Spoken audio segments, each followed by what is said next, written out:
David Horsburgh was a British by birth. He was a naturalized Indian, but he was a world citizen. In 1943, at the age of 20, he came as part of the Royal Air Force to India, and he was based in Chittagong. He went to visit some remote village, and he saw a small hut. And that's when he realized that he was in a Royal Air Force plane which was a bomber, and the serenity of Bengal.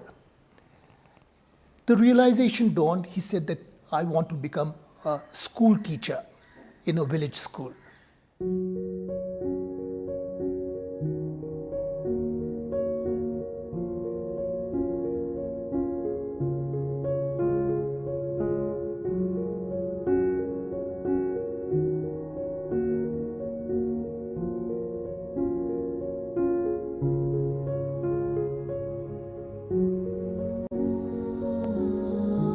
This completely earlier it was mud walls. Inside mud, just outside only put some bricks. Yeah. This is David's office. This all doors, windows only he made. One by one. This is David's office. This door, everything is only.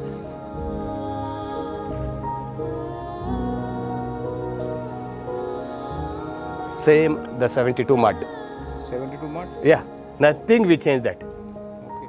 1972. See, that night time we put some lamps there. Oil lamp. This was their living space? Yes. School? Everything. And it's huge big tree earlier, it's gone, that tree, they don't put that. What happened? So they know two words, no? That Gulma harness, like a long time. That David drawing room you called. Thatched roof, he sit and draw some. Drawing room. It's cool, no? The thatched roof. And I said, David water tanks. See? Where all rooms. When you see, this is David water tank room. Okay. Put the water collect in that room. See? Stone? Stone. Oh my God. All rooms. Where in these rooms, no? See that?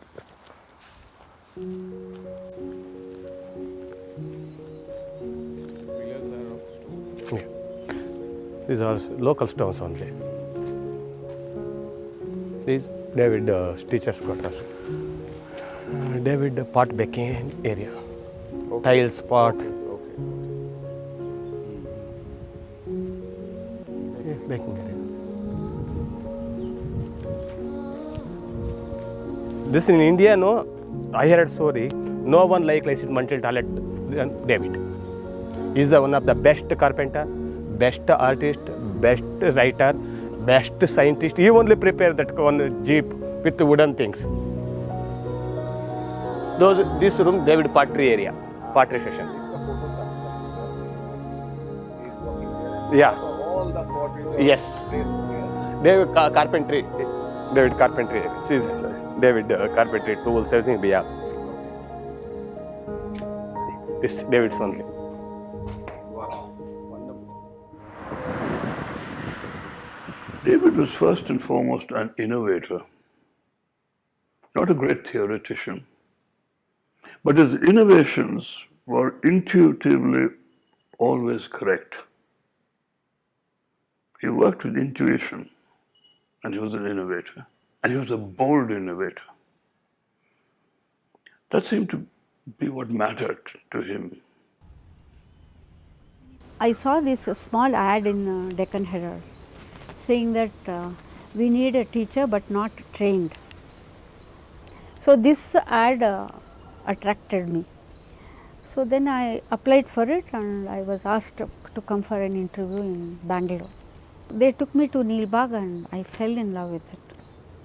The minute I entered, I liked the buildings. Doreen opened the door. David was not there. I just loved her. So they took me to their class and they all spoke to me in Kannada. I said, amazing, this is wonderful.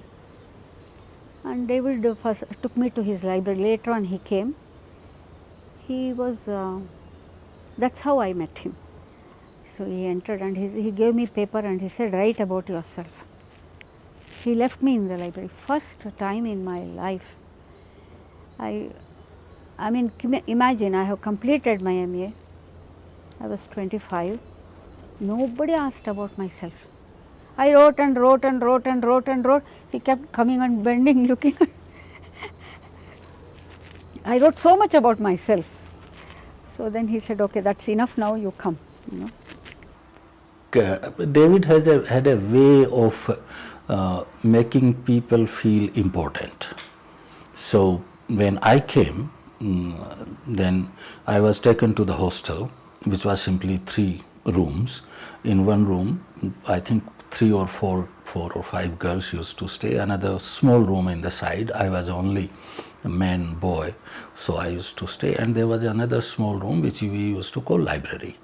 So as soon as I came there was already a timetable for me stuck on the board in the library, and I was supposed to look at the timetable and go according to that. There were both the things here. I mean, later on I worked in this child centrism and teacher training and all that, and there was a lot of ideas about it, that you should first involve the participants, how they want to work. David didn't involve me. He simply wrote from 6 o'clock in the morning to 10 o'clock in the night what Rohit Dhankar is supposed to be doing. And I didn't mind that, to tell you frankly. Partly because I was coming there and someone is thinking about me, but partly also that was constructed in a very meaningful manner. You know, David was rather influenced by Bertrand Russell on one side, then Dearden was an education writer, and there was a theory of education and aims of education, and he brought that into the course also. Our training course, of course, was nothing like a training course that anybody would have seen ever. He put it together looking at something that is practical, something which is theoretical, and something that is application also.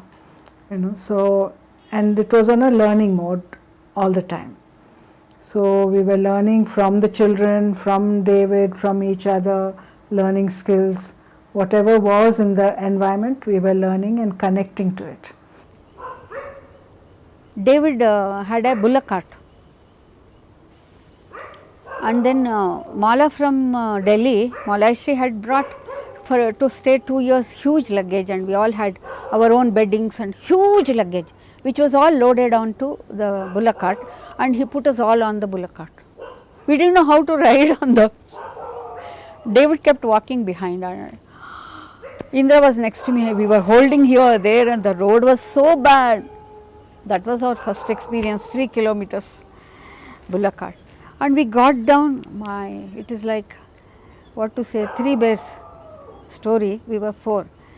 The building was up, mango leaves were there, rangoli was put, leapboard with cow dung. This is your kitchen, all 4 tables were there, nice tea, upma was there for us, little lamps, our beds made of bamboo, my shelf, even the library for us, my own table. First time in my life, my own pencil was sharpened, ruler was kept, chair was kept, light lamp was kept for me, for another girl, we were 4. A beautiful library.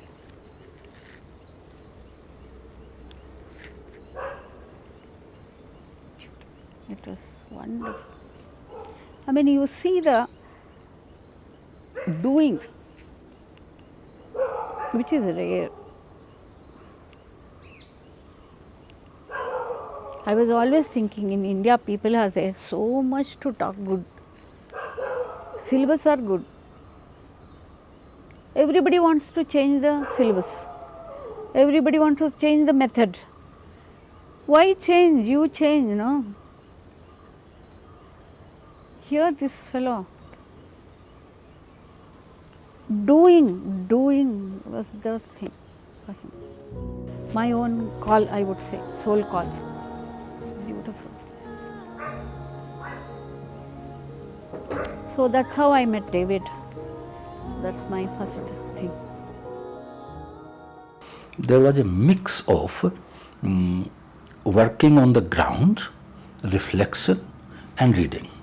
Another thing I liked, I do not know whether that surprised me. We were given 2 books. One was on philosophy of education, and that's a very good book. I still like it. I use it a lot. And another was psychology of education. We were supposed to read those books cover to cover. And when we are reading, there used to be assignments with that. And every week we used to have 2 seminars. So I particularly liked these seminars, and initially I was also surprised that he is spending so much time with us on that. This seminar used to be a strange kind of scene. Imagine in a room in the evening, maybe around 8 o'clock, no electricity, and therefore there is a small chowki. Maybe we all had a lamp, by the way, and we were supposed to keep it clean. And we used to study in the light of the lamp. This was no problem for me because I grew up in a village and I always used to have my own lantern and I used to clean it. But we brought our lamps, our notebooks, our books. On a small chowki we kept the lamps. We sat around that, 4 or 5 people and David, and this was the seminar. And we used to discuss various kinds of things, starting from our assignments. Before he started his own school, he had many careers. He started as a professor of English in Mysore. Then for several years, he worked with the Krishnamurti school in Rishi Valley. After that, he had a stint with the British Council. He worked for a decade with the British Council. The British Council had a policy of transfers. All employees had to be shunted to a different country once they complete 15 years. That's when David decided that he would not like to leave India. He'd fallen in love with India, and he quit the British Council. That's the time when he bought 8 acres of land, about 30 kilometers from the Rishi Valley School and 100 kilometers from Bangalore, and he set up his own school.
It was like fulfilling his own dream. काश मैं ये कर सकता, कर पाता. अब David को वो कहने की ज़रूरत नहीं थी, क्योंकि अब वो वही कर रहे थे जो वो करना चाहते थे. Neel Bagh School, I really don't know if I can call it a school, because it was like, for me it was like a garden. It was like a garden where everything was there in that garden. Plants, wildlife, everything was there. So we were just being there in that garden. So it was like that. If I want to describe a day at Neel Bagh, it's very difficult because, as I told you, that each day was different and each day was new and each day we were looking forward to.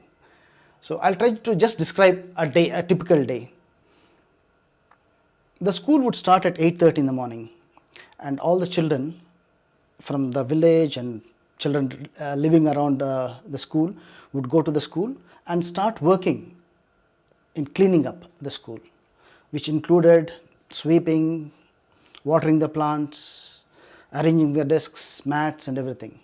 And on Saturdays, it was special, like it was a weekly cleaning day. So on that day, we used to do the cow dung and do rangolis and all that. So the first half an hour of the day would be spent on cleaning the class for the rest of the day. And after that, we used to have an assembly. So this was a very important part of the day because everyone was getting together. When I say everyone, don't imagine it's a huge number. It was just about 12 to 24 children, the teachers and the teacher trainers. So all of us would come together, and probably you must have seen that classroom. It's a very small classroom, and all of us would sit there and sing for 30 minutes. And another interesting thing about this singing session is that we used to sing different kinds of songs, not just Indian languages, but different languages, including, from Sinhalese to French or German. So we were singing all kinds of songs. So this was possible because Neel Bagh had the privilege of getting a lot of visitors from different places of the world. So when they come, the gift that they would give us was teach us a song. So we used to sing songs in different languages. Neel Bagh, of course at that time I had no clue as to what I was doing there and what was going on in my mind. But then as I started growing, as I started maturing, things started making a lot of connects because Neel Bagh had given a lot of base, like a garden base, where the seeds were sown and they were sprouting slowly. But the main thing what we got from Mr. David Horsburgh, he strongly believed in like education without fear, no fear, and freedom, complete freedom, and not to punish children and stress the child. And also he believed in this mugging up and a lot of unwanted information. He used to remove all that and make us study only the actual. And it was more studying was more fun than, it was not formal, very informal and a lot of fun. We didn't have these regular standards grades like a first standard, second standard. Each one could go with their own speed. After the singing, we used to have a short break, and after the break, it would be an English class. I think you must have by now known that when I say a class, it's not a regular class, like 30 children sitting together and studying the same book. So this class was very different. There were 5-year-olds and there were 18-year-olds sitting together in this classroom, and everybody doing English, but they were doing at their own levels.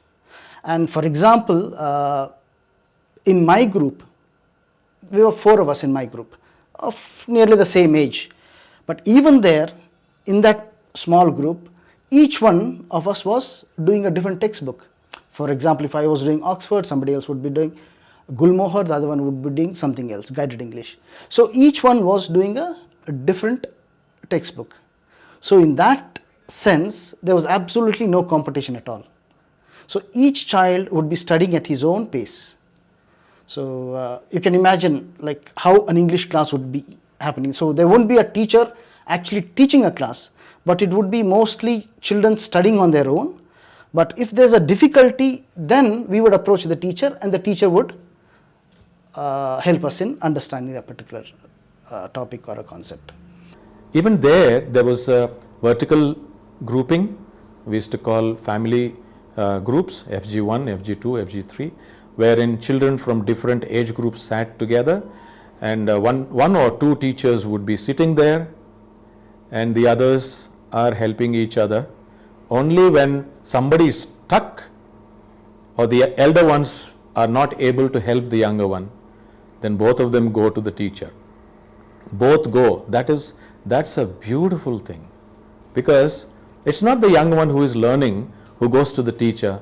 The elder one also goes because he doesn't know how to teach. So teaching comes naturally. Teaching comes quite naturally, and by teaching, learning is even more established. Because by attempting to teach the younger one, the elder one is discovering how to understand, discovering how to communicate. And this is a beautiful phenomena that happens without even training. I'm not going to mend it here. You better do it, Bhushan. Then mend it. When I am going to teach. With what shall I? And we used to have their names we like used to that. have songs. So those names Like for surprise songs, and dance. There was a naughty group, I'll tell you the list later. The naughty group, they will rewrite the whole song. Every time we open our mouth, they'll come out with these opposite words. Parody. One more, I still remember. And there used to be one girl called Lalita. Her work is like. And more than studies, we had lot of other, loads of books and so much other equipment. It was always like, it was never like studies. And I don't think anybody else can get that kind of exposure on this earth. English we used to have roughly for about an hour or so, 45 minutes, an hour. When I talk about these times, don't think that this was a rigid timetable, because it was very flexible. It depended on like the interest of the child. Suppose we were not interested in doing English, we had the freedom of going and playing outside, or maybe doing gardening, or maybe go to the pottery shed and make something with the clay. So there was a timetable in the school, but it was not very rigid in that sense. Then Mr. David's wife, Mrs. Doreen, we used to call her Amma. David we used to call Appa, which means father. We were taught like that when we were kids. So they were Appa and Amma for this whole, anybody who came, they were like, they were the only couple who were Appa and Amma, like for everyone. So then later, like Doreen, she used to take handicrafts, and she could teach anything on this earth, like, handicrafts, so many things she would teach. And I would like to touch upon one thing. When I was a student in Neel Bagh, Doreen Horsburgh, that is David Horsburgh's wife, she would take our art and craft. And this was in the afternoons, and we would call them as Amma and Appa. So Amma would come 1 hour before the session, and she would keep everything ready. And she was so organized and so systematic. Everything, whether it was needles, whether it was paints, whether it was material, everything was kept ready for us. And we would go, and she would kind of teach us, help us in whatever activity it was. And then it was our responsibility to clean the workroom. We would call that as workroom. And then we would clean everything, keep everything back in its place. So after the English class, we had a snack break where we had a ragi malt or a chapati or an egg or something like that. And after that break, we used to have something called as a special class. So that was from 11 to 11:30. And these special classes were really special, because each day it was something different. For example, on Mondays, I remember, we used to learn music. So Amma, David Horsburgh's wife, whom we call Amma, used to teach us how to play the recorder. And on Tuesdays, I think it was Sanskrit. We were learning Sanskrit, and Appa was teaching us Sanskrit. And on Wednesdays, it was philosophy. So we were talking about or reading about different philosophies. So Appa used to talk about Plato, Socrates, and we used to talk about it, discuss about it. On Thursdays, it was drama class. So on drama class, we were doing reading sessions. We were enacting short plays. We were, I remember reading a lot of Shakespeare in these drama classes. So we were doing that on Thursdays. And Fridays, I think it was a dancing class. So that was there. And on Saturdays, it was poetry or music. Like Appa had this old gramophone recorder, and he had a collection of beautiful music, Hindustani, Carnatic and all that. So he used to play music for 30 minutes, and all of us would just sit and enjoy that music. So that was the special classes.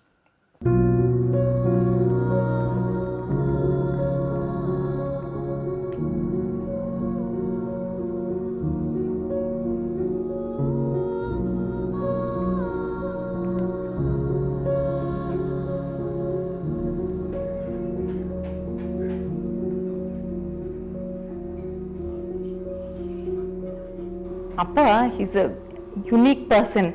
He had bright eyes and he was very friendly with us. He's more than my parents. We could tell him anything, and they knew our habits, our feelings more than our parents. Appa knew our feelings. So whether if we are happy, he could recognize it. If we are sad, he could recognize it, and he would help us out with anything. We could share him. There was no fear at all to say anything to Appa. One day I went, and he used to write in the morning early, when 8:30 when I go to take the keys, he used to be on his table. So one day he was very serious. So I thought I might disturb him if I go in and take the keys. So I waited 10 minutes, 15 minutes. Then I went to Amma. I said, Appa is very serious. I want the keys. So she brought the keys and gave me. I went to school and opened the school. Next day he used to call me Sams. He said, Sams, come here. I went. And he said, see, I was writing. You didn't come to take the keys. Why? He said. So I said, I didn't want to disturb you, Appa. He said, no, that's not right. You should concentrate on your work, and I'll concentrate on my work. My work shouldn't disturb you. Your work shouldn't disturb me. That was the words which I still remember, and I'm still following. And from 11:30 to 12:30, the whole school would split into two groups. So one group would go to study Telugu, and the other group would go to study, would go to do handicrafts. So the Telugu was taught by Ushaka, who you would be meeting, Ushaka and Indraka, and Amma used to teach us handicrafts. So it was not just handicrafts, but it was art and craft.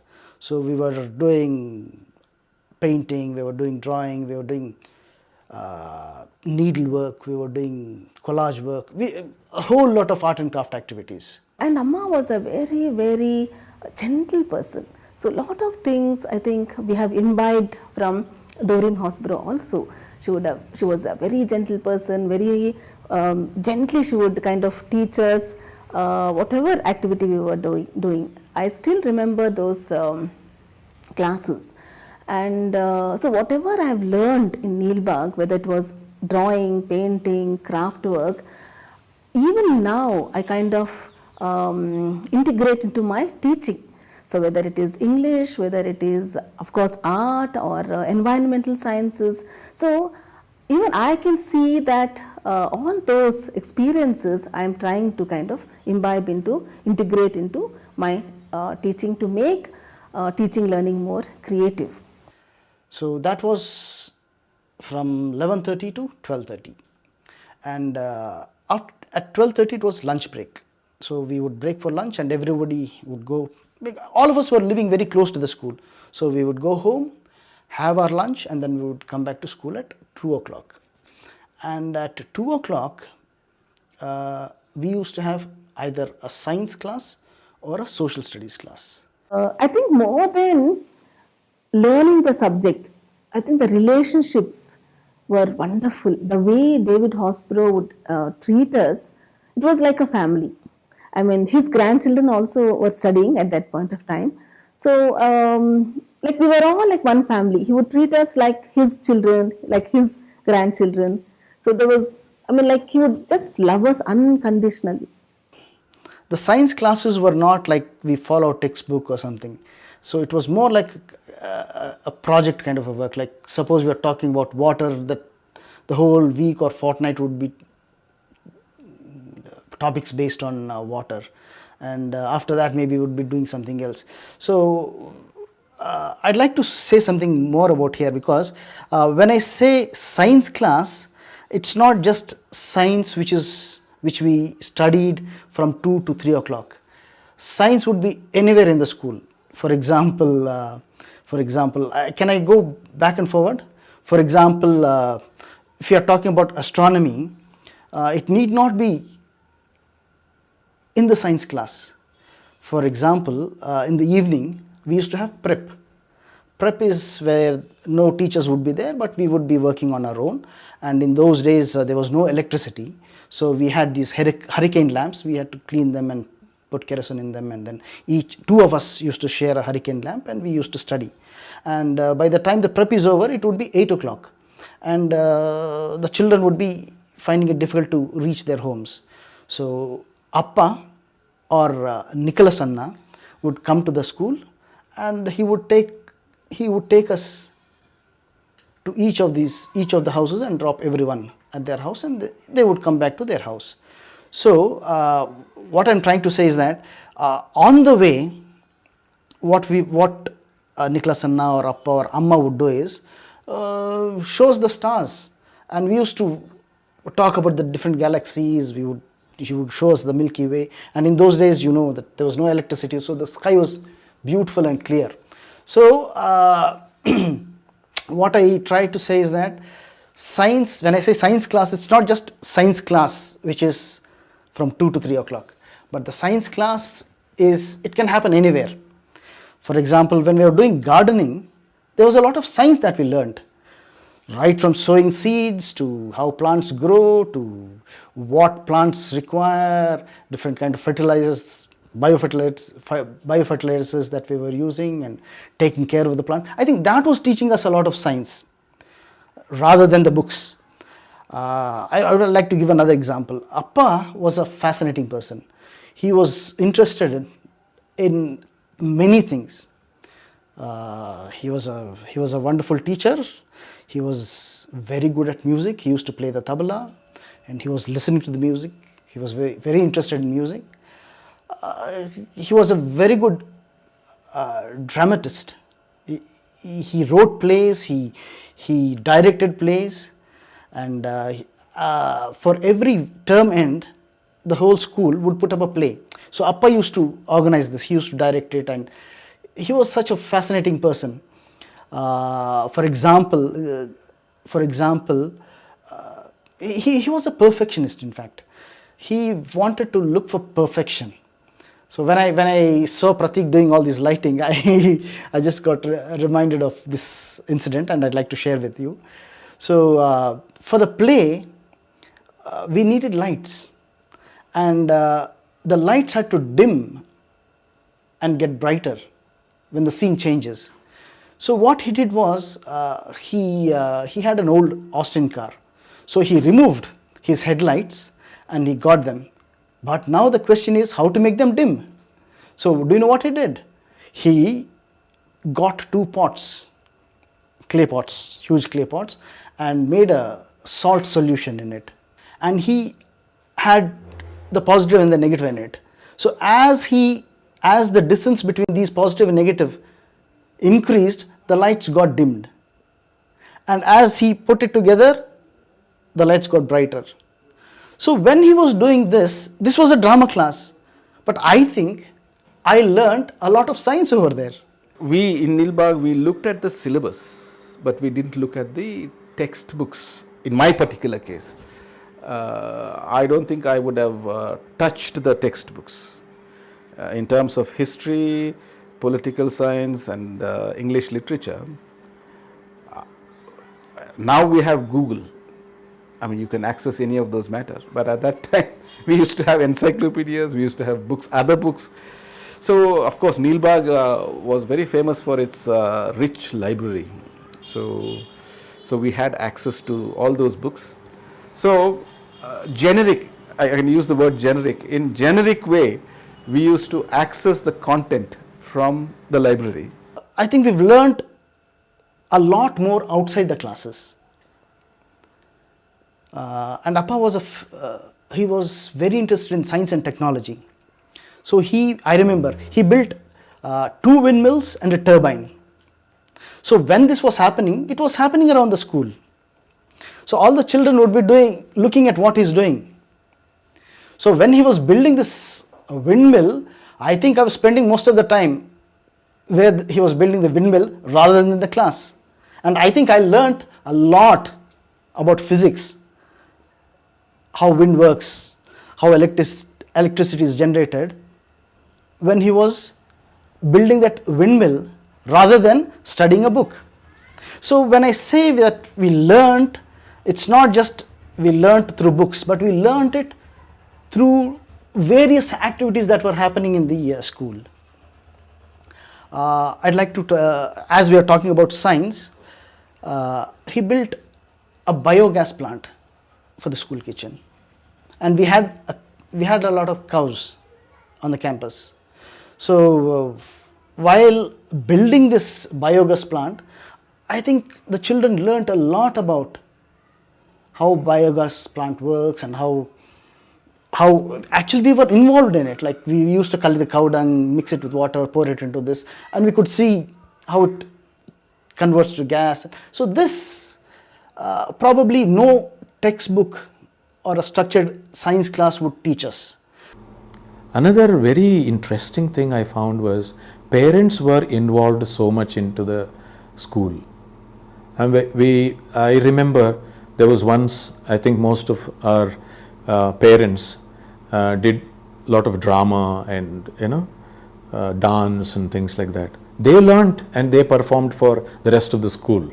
That was a wonderful thing. And Appa made sure that everybody is educated. There was adult literacy there happening. My mother learned how to write and read there. Of course, my father knew it earlier, but my mother learned. Today, my mother is 84 and she is reading stories in her free time. And that she always owes to Neel Bagh, because she was taught to read and write. She can do signature and all that. 3 p.m. onwards, we had mathematics. If you go to any other school, mathematics would be in the beginning of the day. So one day I heard David Horsburgh, Appa, talking to some teachers, and they were asking him, why do you have mathematics in the afternoon when the children are dull and bored? And he gave a very interesting answer. He said, the way you teach mathematics defines if it's boring or not. So he said, my students are not bored of mathematics. They in fact look forward to come to mathematics.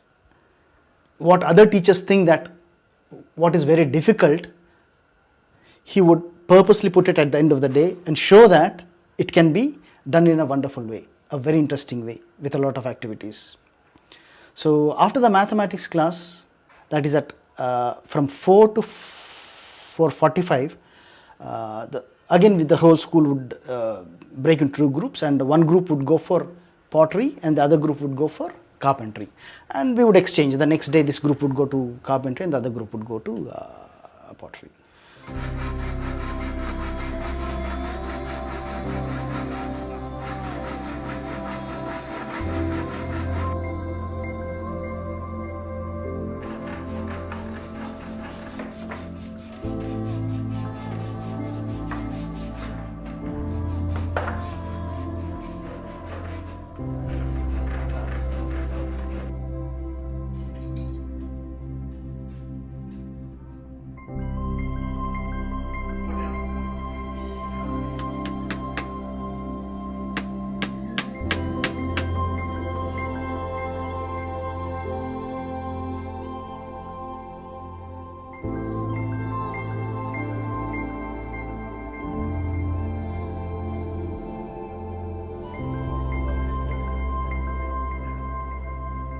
After that, we had some playtime, and as you know, in our school, there were children of different ages, so we could not play organized games like football or something like cricket, but we used to play those games also in our own way.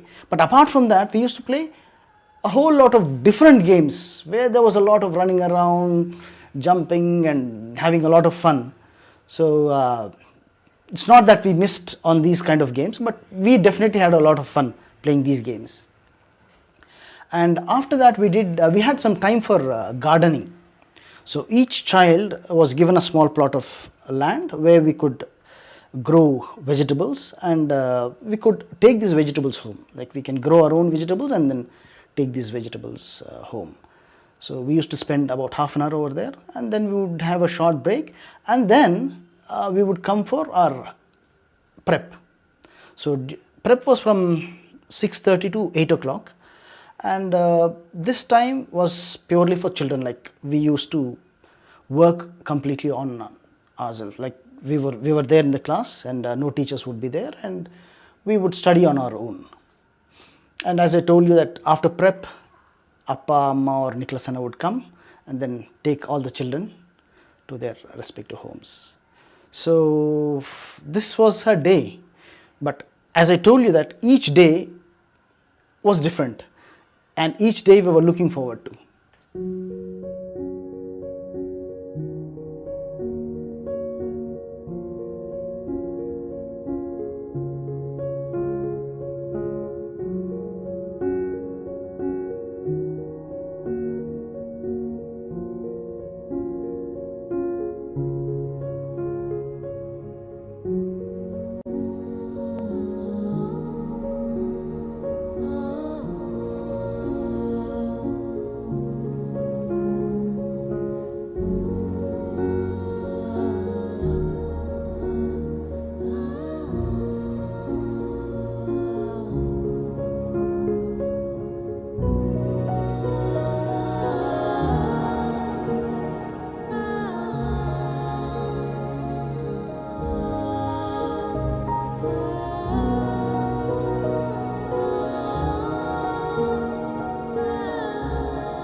David Horsburgh thought that the head, the heart, and the hands were integrated.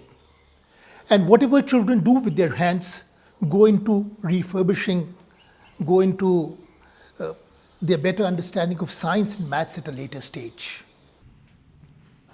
A lot of people wouldn't know that David was responsible for one of the most important programs of the British Council, one that became very famous actually, and it's still active.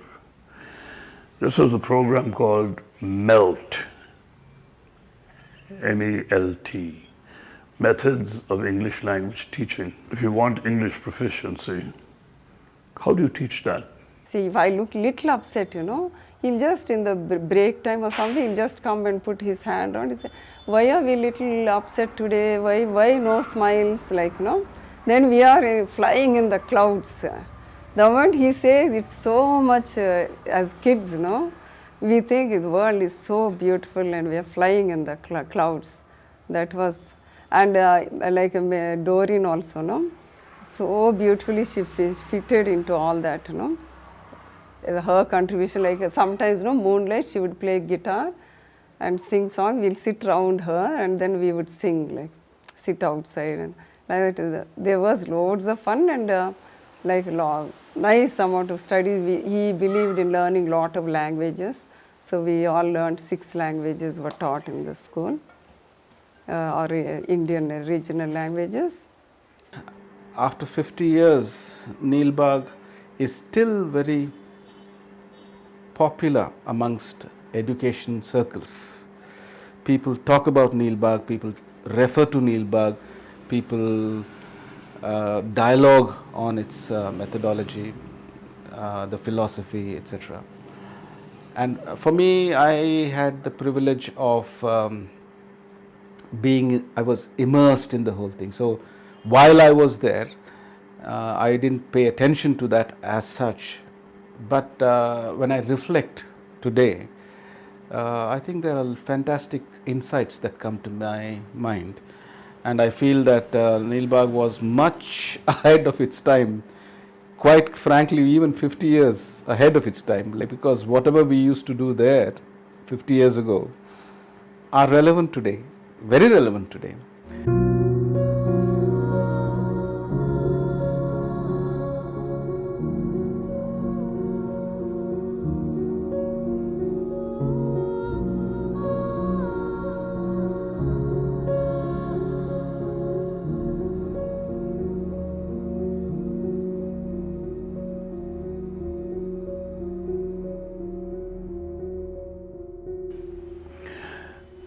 Being at the Institute of Management, there were opportunities to, have academic discussions and debates about development education and the role of alternative education systems. David was never interested. He said, don't talk to me about development. I'm interested in turning out a group of fine young people. That's all. It's as simple as that. He would not get into discussions about development education, educational philosophy. He avoided it, always avoided it. Once in a while, if he accepted an invitation to take part in a panel or a talk, it would all be in simple English. And rustic, simple English. He would not go into theory at all. That was him. And then we were supposed to read certain library books regarding education, anything. And to do his books which he had written, Let Us Discover Science and Learning About Living, 1 page a day as a student, the same page as a teacher, same page. There may be 2 lines or something like that. It would take us 5 minutes, 60 pages or something a book is. You could finish it in 2 months or something like that. So he gave that time, 5 minutes of that. So there was beautifully, I am a child in the classroom, no fear. So he said that a cat, a tin, a rat, a bat, left hand, right hand, something like quietly he would bring in the book good and bad. The values which were introduced in his books were very, very much appreciated by all the teachers. How did he do this? Only recently Azim Premji Foundation people found it recently what all he had done in through those books. Child would learn immediately, things. So then we did that 5 minutes, and then we were supposed to read one education, psychology of education, and another one philosophy of education by Dearden. Rohit would talk a lot about it. It's very beautiful books, wonderful they were. So all the practices which has been done in the education, why and how children fail, deschooling by Ivan Illich, all these books we were supposed to read. So we were supposed to read that book in a week and write a diary every day before and give it to him. We can write anything. We can say you are stupid or whatever it is, no restriction. No, we can come and go anytime we want to, if we want to. That timetable is there for us, that's all. 5 minutes blackboard drawing, 5 minutes blackboard writing. His own books were there. So we learned to write on the blackboard, where to stand, how the child can see, all these. Something which later on I understood, first I didn't understand it. As I told you that I was not interested in music and singing.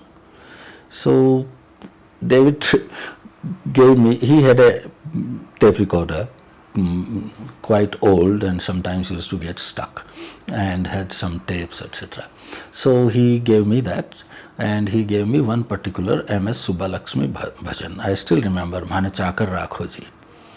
And he said that he wants to teach this in the school. Now his rule was that when you are teaching a new song to the school, they should have the text with them, and you should first tell the meaning and then you should teach the song. So he said, I don't have the lyrics, so can you actually write it down for me? I didn't understand at that time, but now I do, because getting lyrics for this was not difficult for David at all. But anyway, I had to listen it maybe for about 30 times, again and again, and by the time I finished this, completed the lyrics, I already had fallen in love with MS Subbalakshmi. So these kinds of, getting into an activity and which is going to affect on your mind, these kinds of things, I think he spontaneously planned it. His understanding of students' mind and how they will function. Things which really surprised me is that I got in serious debates with him many times, and I thought that maybe some repercussions. There were never any. Sometimes I misunderstood him. I still remember once we got in a very sort of long debate in the hostel, sitting outside in the ground. Perhaps he mentioned something to do with the, I don't exactly remember, but better administration during the British era.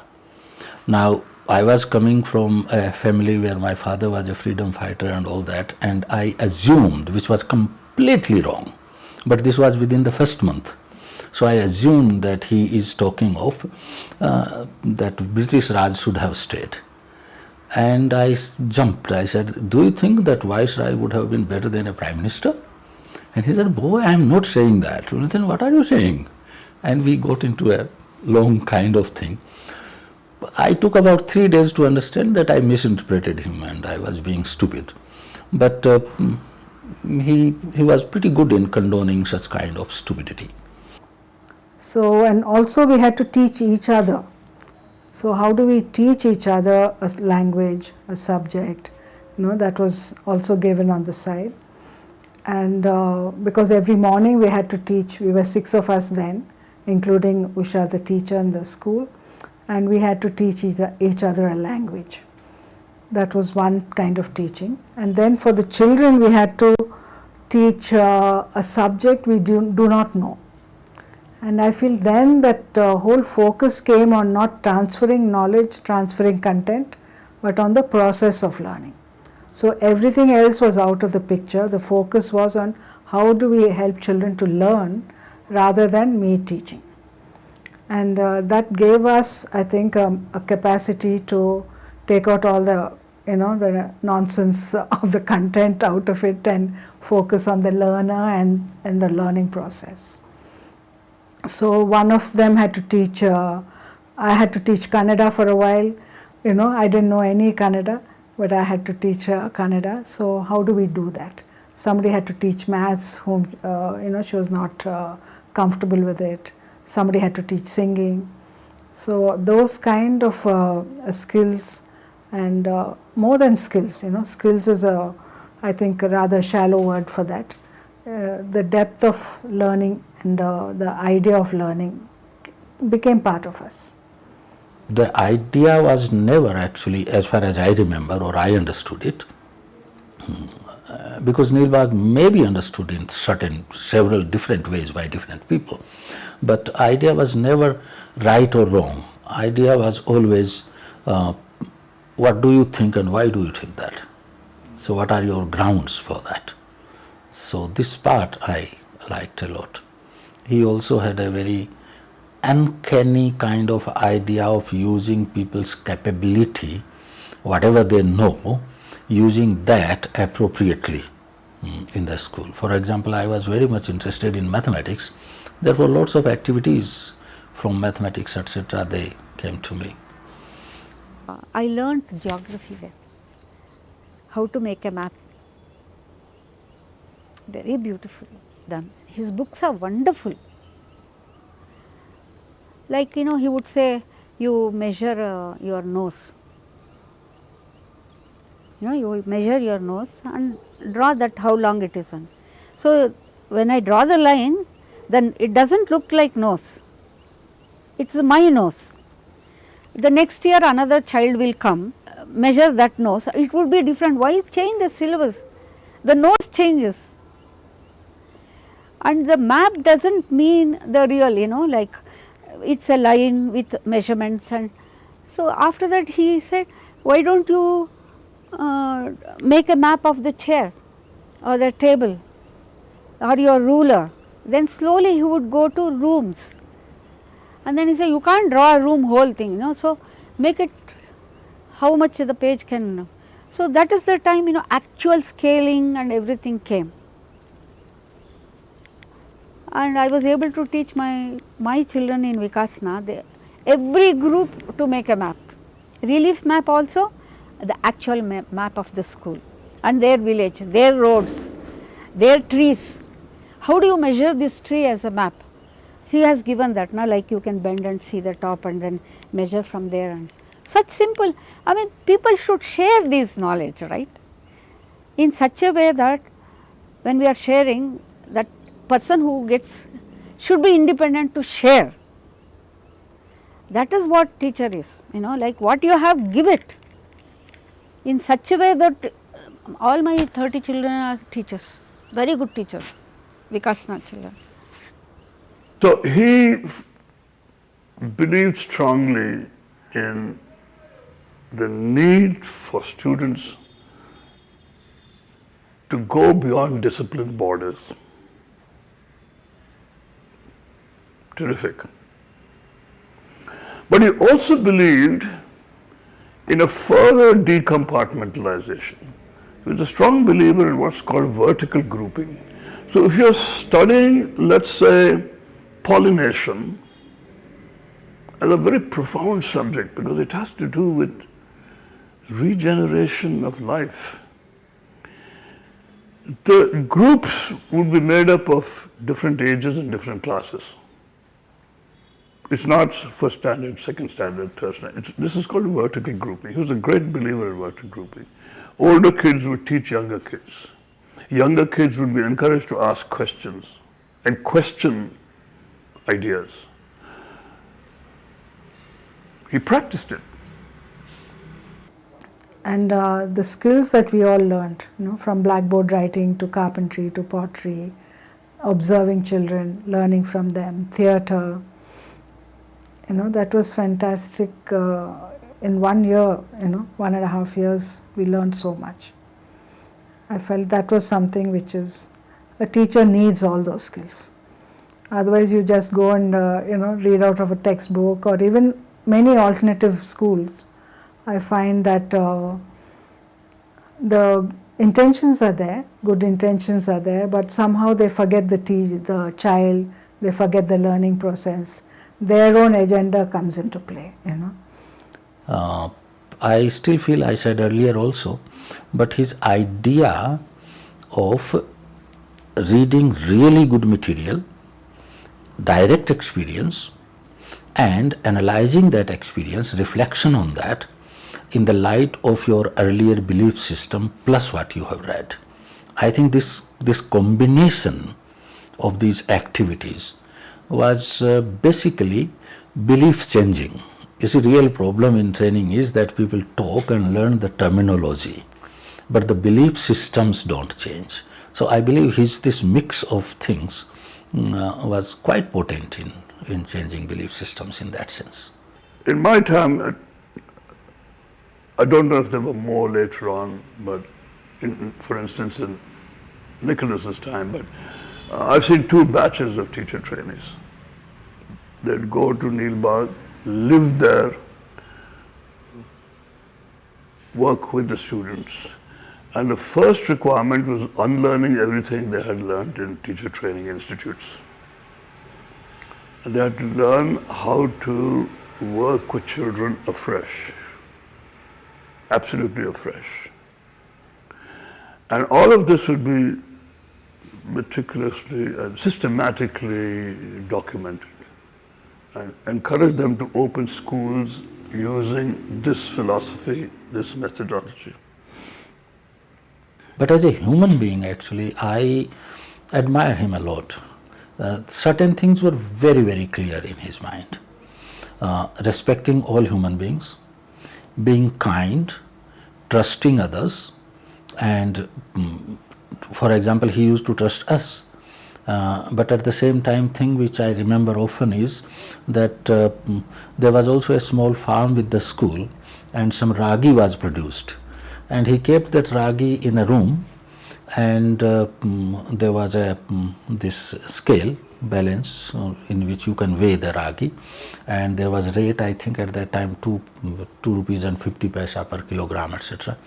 You could just go pay David and measure your own ragi and take it. So this used to be open. So, trusting people and expressing this trust to them, giving them, opportunity. So that was, then he was very, very kind to the children. I didn't see David ever scolding anyone, etc. He was extremely careful about his things, and things used to last with him. That was the generation actually, that when you didn't buy things to discard, you bought things for the lifelong. I still remember once we were doing some project on a collage or something, and we needed a gun. So he had a air gun. So he gave that air gun to us, and we could make picture or do whatever we want to do. And I never handled an air gun before that. So that, that aim on that, I was trying to move it and this broke. In the evening when I handed the gun over to them, he looked at it, he made several faces. I knew that he was very, very sad, but he didn't scold or anything, but he made it very clear to me that he, not that he didn't like or angry, but now he cannot use it for several days till this is mended. So he had ways of doing things like that. For example, when he used to take, these are small examples, when we used to take books from the library, once I had, I think, one of these Socratic volumes, and I was reading somewhere, sitting under a tree and all that. When I got up, I picked up a, grass, this kind of, twig kind of thing, and put it in there. So when I was walking through his, next to his drawing room, he looked from the window and he looked at the book. He said the best way of spoiling a book is putting a tree trunk in that. Now, this was a joke as well as reminding me how to look after a book, and one doesn't mind it, one may crack a joke, but next time one also remembers it. So I do believe that he knew how to maintain very good relationship with people. But then I knew David only within Neel Bagh. I actually wouldn't know. I guess that perhaps he was equally good with the villagers, etc., because people used to come to him and other people around that place. But within Neel Bagh, he was very good. Sometimes his friends used to come, and we were also invited to, in those days, for dinner and drink, etc. So I interacted with people, and it seemed to me at that time that most of his friends were also very nice human beings. So that way I liked David a lot. I still remember getting into a tough dialogue with him on Gandhi. You see, the film Gandhi came at that time. Attenborough, and I do not know who directed it. So we started talking about that. I was never convinced, thoroughly and in my life about complete non-violence kind of idea. And being from mathematics, to me, concepts are very sharply cut. So I said, David, what do you think about Gandhi? He said, I don't want to hear anything against Gandhi. So we started talking about non-violence. That do you think that Gandhi's this absolute non-violence is acceptable? He argued for some time. Then I asked some stupid questions, which I said, if someone comes and starts burning your library, and kidnapping us and children from here, do you think you will peacefully sort of plead with him or pick up your gun? He thought for some time and he said, I don't know. So actually that I liked a lot, that he is actually absolutely certain at one level about the idea of non-violence, but how human beings will react in a particular situation where the emotional stress is too much and another person is clearly evil, one perhaps cannot predict. So there is also a bit of an openness. He had a similar openness about God, actually, God and religion. David was not religious, but he was not atheist to my mind. He was agnostic. Something like Buddha, that it doesn't matter whether God exists or not, and I do not know. I may not be able to know. Those years were very, very rich for me too. I mean, I learned so much. 74 to 79, 80. I went back to Ahmedabad. And David passed away when I was at Ahmedabad.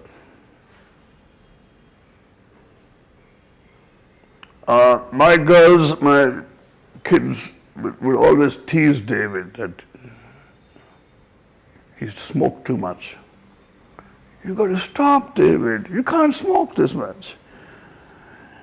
But actually, it killed him. It was cancer. His excessive smoking killed him. He didn't believe in, and he smoked the strongest cigarettes, non-filtered cigarettes. He was always with a cigarette in his hand. So that was a sad end and untimely. He shouldn't have died at that age. When I returned, I found that Nicholas had neatly stepped into the role. He was committed. The school would continue. He gave all his time. Like David, Nicky and Penny lived there. Their own children didn't go to a fancy school in the city. Their own children studied in Neel Bagh. They spoke Telugu. Right? They climbed trees. Nothing fancy. So it was good to see that. But there were too many forces lined up. And it is sad that the political climate, instead of appreciating the work done in Neel Bagh and replicating, helping to replicate it and move it forward, it came in the way.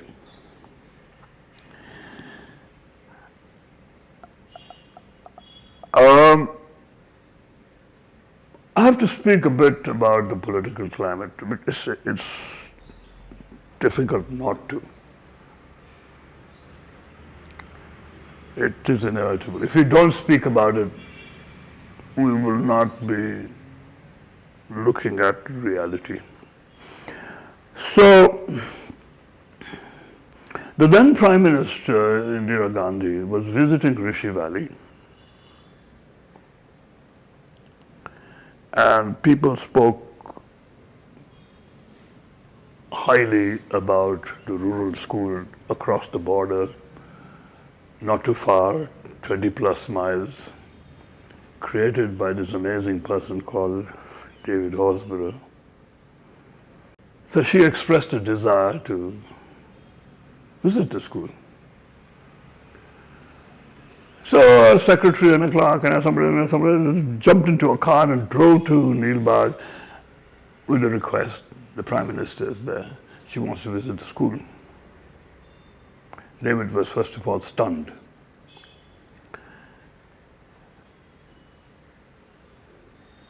And he said, sorry,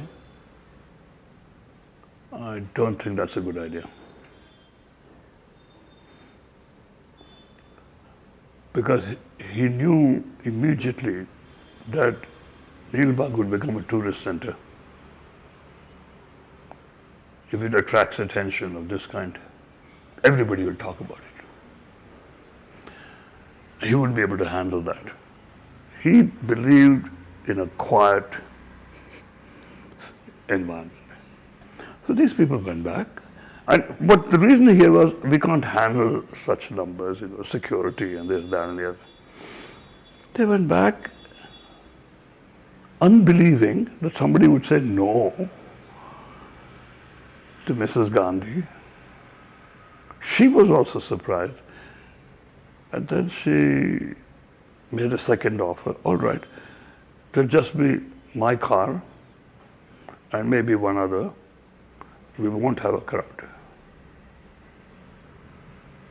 Cars came again, made you. David said no.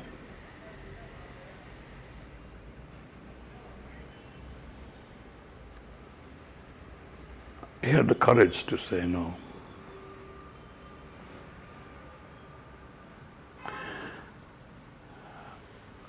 All the troubles of Neel Bagh began soon after that.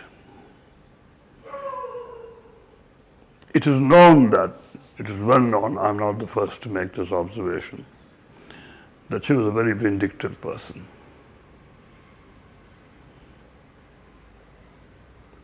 And through the right ministry in Delhi to the right ministry in Karnataka, little by little there were pressures put on him. Status of visa, status of funds, delays in renewing their visitor visas. They were Indian residents for all practical purposes. Now here's the interesting part. One of the closest friends of Neel Bagh, and he was also a member of Bangalore Little Theatre, was the Commissioner of Police, Mr. Nizamuddin. He's no more. He couldn't help. And he told me this himself. What can I say, Vijay? I could not help. The pressures were too strong. So then David died.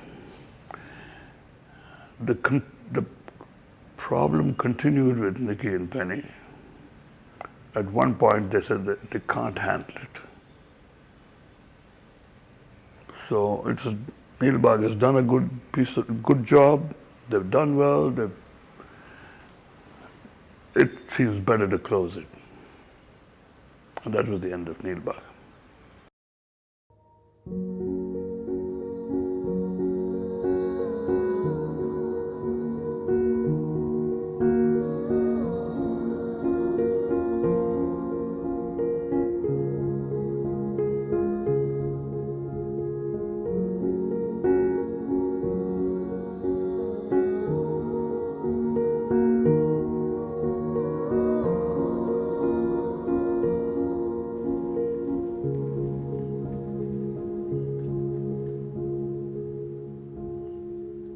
When I was in 10th standard, 1993, that is my 10th year, the first lesson is Gurappa and his craft. This lesson author, Mr. David Horsburgh. When my English teacher was teaching, like Horsburgh is like that, Horsburgh is like that, Horsburgh is multi-talented person, he explained everything. That is my dream. Okay, where is David Horsburgh, where he is living? When I 1999, I came the interview, the school secretary, Namita Chandy, explained David, this is David's school, David Horsburgh started Neel Bagh. And I am very happy because that is my big dream. Once I see the school, that's I got lucky. I am working last 21 years at David Horsburgh means that is my dream. And I completely, when I joined as a teacher 1999, but now as a principal and as my 21 experience, now the Karnataka or whole India recognized me, Manjunath, like this. This dream and my success is completely I inspired by Mr. David Horsburgh. Saurav, you see, I have one David's original photo. He is my Dora. Dora means he is a king. We call Dora. Dora Telugu word means he is a king. He is my king. He is always my king. Please see that. Wow. David's his original photo.